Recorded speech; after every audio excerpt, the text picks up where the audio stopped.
മലയാളി പ്രേക്ഷകർക്ക് ഒരു ദുഃഖവാർത്തയാണ് പുറത്തുവരുന്നത്. മലയാളി പ്രേക്ഷകരുടെ പ്രിയപ്പെട്ട നടൻ സിദ്ദിഖിന്റെ മകൻ റഷീൻ സിദ്ദിഖ് അന്തരിച്ചു എന്ന വാർത്തയാണ് ഇപ്പോൾ എല്ലാവരെയും ദുഃഖിപ്പിച്ചുകൊണ്ട് പുറത്തുവരുന്നത്.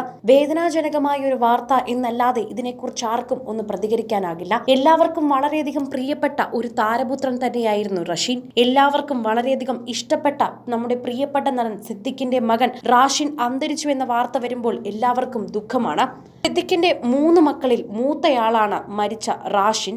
37 വയസ്സായിരുന്നു റാഷിന്. പടമുകൾ പള്ളിയിൽ 4 മണിക്ക് ഇന്ന് ഖബറടക്കം നടക്കുമെന്നാണ് ഇപ്പോൾ പുറത്തുവരുന്ന വാർത്തയിൽ പറയുന്നത്. സിദ്ദിഖിന്റെ മറ്റൊരു മകന്റെ വിവാഹ ചടങ്ങിനായിരുന്നു കൂടുതൽ പേരും റാഷിനെ കുറിച്ചുള്ള കാര്യങ്ങൾ അറിയാൻ തുടങ്ങിയത്. ഇതിലൂടെ എല്ലാവരും സിദ്ദിഖിന്റെ മകനെ കുറിച്ചുള്ള ആരോഗ്യ അന്വേഷണങ്ങളൊക്കെ തന്നെ നടത്താനുണ്ടായിരുന്നു. എന്നാൽ വളരെ പെട്ടെന്നായിരുന്നു ഈ മരണമുണ്ടായത്. ഈ ഇടയ്ക്ക് കൂടിയും സാപ്പി എന്ന വിളിപ്പേരുള്ള റാഷിന്റെ പിറന്നാൾ ആഘോഷ ചിത്രങ്ങളൊക്കെ പുറത്തു വന്നിട്ടുണ്ടായിരുന്നു.